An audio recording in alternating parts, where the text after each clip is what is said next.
Hope you all are doing well. पता है, characterless, ये लड़की तो कैरेक्टरलेस है। Just one sentence to destroy a women's dignity.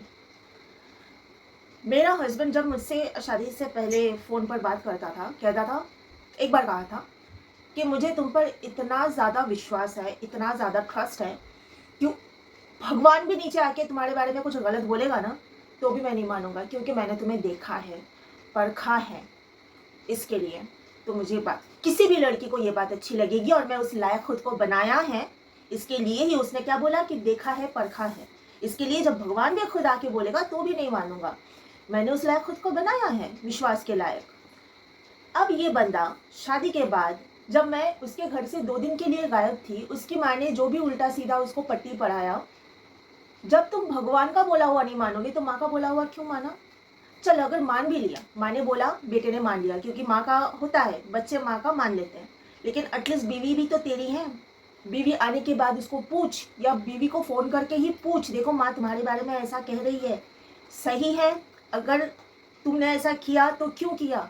तू सवाल कर। कोई सवाल नहीं, कुछ नहीं, कोई डिस्कशन नहीं, कोई कम्युनिकेशन नहीं, कुछ नहीं, डायरेक्ट सज़ा। मतलब अगर आप एक कैदी को भी अगर कोई क्राइम करता है, किसी अक्यूज्ड पर्सन को भी आप कटघरे में खड़ा करते हो कोर्ट में, तो वहाँ पर भी उसको पूछा जाता है, उसको मौके दिए जाते हैं कि वो अपना भी बोल सके। लेकिन मुझे मेरे हस्बैंड ने वो मौका ही नहीं दिया कि मैं अपनी बातें भी रख सकूं। माँ बाप के सामने, उसकी माँ के सामने ही खड़ा कर सकता था कि माँ ने तुम्हारे बारे में ये बोला, तुमने ऐसा ऐसा क्यों किया। तुम मान, अपनी माँ की बात मान, मैं भी बोलती हूँ मान, लेकिन मुझे पूछ तो सही कि तूने क्यों किया। इनफैक्ट उसकी माँ को जब मैं पूछ रही हूँ कि मेरे आपके बेटे को क्या हुआ, वो मुझसे बात क्यों नहीं कर रहा, उसकी माँ भी बोल रही है मुझे क्या मालूम तुम लोगों के बीच में क्या हुआ। कोई ये मुझे बताने के लिए भी तैयार नहीं कि मेरे पीठ पीछे उन लोगों ने मेरे बारे में मीटिंग करके षड्यंत्र किया है। ये बताने के लिए कोई तैयार नहीं, लेकिन वो पूरा एटमॉस्फेयर जो बना हुआ है, उससे किसी बेवकूफ़ को भी पता चल जाएगा कि क्या हुआ है वहाँ पर। और मैं तो बेवकूफ़ हूँ नहीं, इन सब मामलों में मैं बहुत शातिर हूँ। कोई मुंह खोलता है तो मुझे पता चलता है, अगर कुछ बोला भी तो वो क्यों बोला। इस मामले में बहुत शातिर हूँ, मुझे बहुत आगे का पता चल जाता है कि इसके कुछ बोलता है तो इसके दिमाग के अंदर क्या चल रहा है पता चल जाता है। पता है, एक न्यूज़ देखा मैंने कि एक नया शादीशुदा जोड़ा, हस्बैंड ने गुटखा खाया था सुहाग रात में और पत्नी के करीब गया था गुटखा खा के, और पत्नी ने मना किया पहले, उसको गुटखा पसंद नहीं है, लेकिन हस्बैंड ने सुना नहीं, वो ज़बरदस्ती उसके करीब गया तो वाइफ ने सर ही फोड़ दिया। ये देखिए, न्यूज़ देखिए, पोस्ट कर रही हूँ मैं आप सबके सामने। तो ये मैंने मेरी एक सहेली को भेजा कि ये देख। तो सामने जो लड़की है उसने मुझे बोला, मेरी जो फ्रेंड है, सही किया, हर कोई तेरी जैसी थोड़ी है। मैंने बोला मेरा पति कितना भी मेरे साथ गलत करे, मैं उस पर खरोच भी नहीं आने दे सकती, ये मुझसे नहीं होगा। हाँ, मैं हो सकता है कि उसने जो किया है ना, डिजर्व तो वो करता है मेरा, मैं उसको अपना सैंडल उठाऊँ और उसको मारूँ, मैं 2 लाफे मारूँ, वहाँ तक कर सकती हूँ, मैं वहाँ तक कर सकती हूँ, लेकिन उसको एक खरोच आए ना, वो मैं नहीं कर सकती हूँ। तो इस बात पे मैं थोड़ा, क्या बोलूँ, आर्ग्यूमेंट हुआ कि वो जब तेरे साथ गलत करता है तू क्यों नहीं। वो गलत करता है, उसका कर्मा है, मैं अपना कर्मा भी खराब नहीं।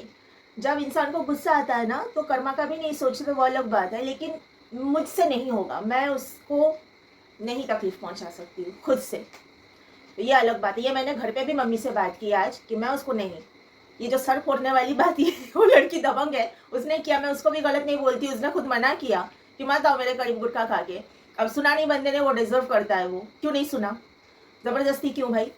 तो लेकिन मैं फिर भी मेरे पति का मैं एक खरोच तक मैं नहीं बर्दाश्त नहीं कर सकती। मैं मुझे मेरी फ्रेंड ये भी बोल रही थी कि श्री कृष्णा ने अर्जुन को कहा था कि जो तुम्हारे साथ गलत किया वहाँ पे धर्म का मत सोचो, वहाँ पे कर्म मत देखो। तुम्हारे साथ गलत हुआ, तुम्हारे साथ अधर्म हुआ, तो तुम भी अधर्म से ही सामने वाले के साथ पेश आओ। तो मैंने बोला कि हाँ, अर्जुन के साथ श्री कृष्णा था, यहाँ पे मेरे साथ श्री कृष्णा नहीं है, मैं गलत करूँगी तो श्री कृष्णा नहीं आएगा बचाने के लिए। जब मेरा अपमान हो रहा था मेरे ससुराल में, मेरी सास जब झूठ मूठ ये बोल रही थी कि आपकी बेटी हमारे घर में ज़बरदस्ती घुसी है, मेरी माँ को बोल रही थी फ़ोन पर, तब श्री कृष्णा नहीं आया था। ये जो अपमान मेरा हो रहा था, मुझे उस चीज़ से बचाने के लिए नहीं आया था। हाँ, हालाँकि ऐसे सुना है कि भगवान के घर देर है अंधेर नहीं, और देखा भी अपनी आँखों से। ये बात सही है, इस बात को मैं मानती हूँ।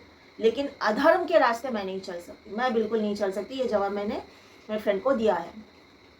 और ना श्री कृष्ण आए ना महादेव आए। उस टाइम पे जब ये झूठ बोल रही थी ना मेरी सास फ़ोन पर, तो मैं अंदर ही अंदर ना भोलेनाथ को याद कर रही थी। भोलेनाथ, देख रहे हो, सुन रहे हो, कितना गंदा बोल रही है ये औरत कि मैं ज़बरदस्ती इस घर में घुसी हूँ। इसका इंसाफ तुम ही करना।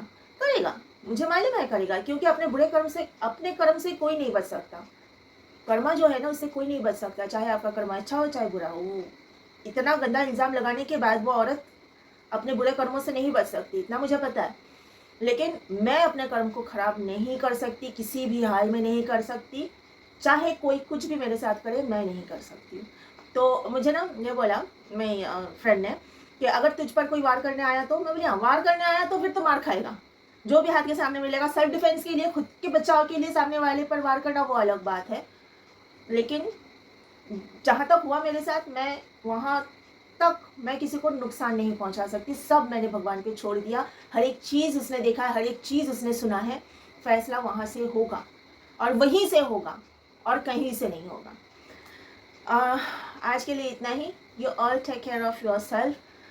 Bye bye.